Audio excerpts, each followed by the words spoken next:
Então, pessoal, só para vocês lembrarem, tá? A gente costuma chamar de diabetes tipo 1 o paciente que ele tem uma insulinopenia que é adquirida durante a infância, ou então é vinda do nascimento. Então, a pessoa ela não produz insulina, como ela não produz insulina, não existe como a célula se alimentar, tá? O que a insulina faz? Ela põe glicose, ela põe comida dentro da célula. Se você não tem insulina, você pode ter um mar de comida que a sua célula vai morrer de fome. Por isso que você vê o diabetes com hiperglicemia, com açúcar alto no sangue. Por que ele está com açúcar alto no sangue? Porque ele não consegue, né, transportar esse açúcar para dentro da célula. O diabetes tipo 2, ele já é um diabetes adquirido e existem algumas causas que são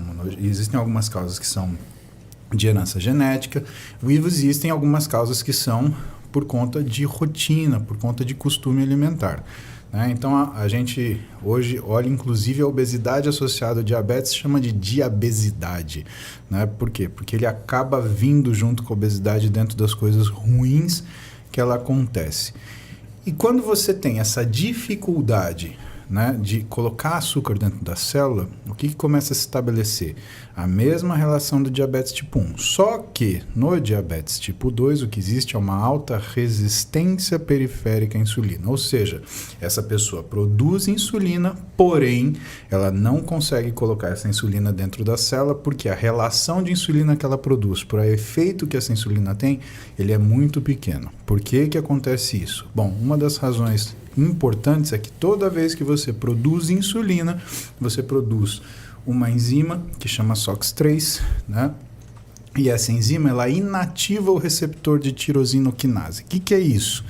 Quer dizer que para a insulina funcionar, como ela é um hormônio, ela precisa de um receptor. Então a insulina vai até a célula, liga nesse receptor e a célula aceita a informação que a insulina está trazendo, que é deixa entrar a glicose, tá? Quando você tem essa proteína sendo produzida junto com a insulina, isso é um mecanismo de proteção do seu organismo. Por quê? Porque se você produzir insulina demais, você capta toda a glicose, você tem uma hipoglicemia e morre, né?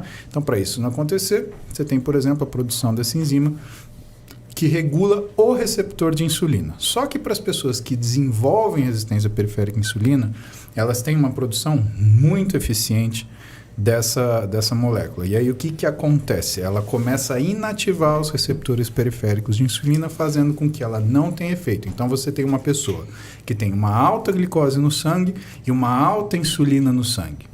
Com o tempo, essa pessoa vai mudando o que é o perfil de células do pâncreas, que é o órgão que produz insulina. No pâncreas, a gente tem célula alfa e célula beta. A célula beta produz insulina, a célula alfa produz glucagon. E existe uma modificação dessa proporção, fazendo com que as células que produzam insulina comecem a produzir glucagon, que faz o contrário da insulina. Aumenta a glicemia. E o que acaba acontecendo? Essa pessoa ela vai perdendo a competência na produção de insulina, mas ela vai ficando hipercompetente numa coisa chamada produção de glicose endógena, induzida pelo glucagon. Então, em vez dela liberar a insulina, ela libera o glucagon. Esse glucagon faz com que ela tenha gliconeogênese hepática, ou seja, liberação de glicose pelo fígado, liberação de glicose pelo músculo, fazendo uma grande glicemia, bastante açúcar no sangue. E esse bastante açúcar no sangue, ele não consegue ser retirado do sangue de forma a contento, e isso faz com que você tenha todos os problemas relacionados com o diabetes igual ao diabetes tipo 1. Então, doença de pequenos vasos, doença ocular, doença renal, doença cerebral.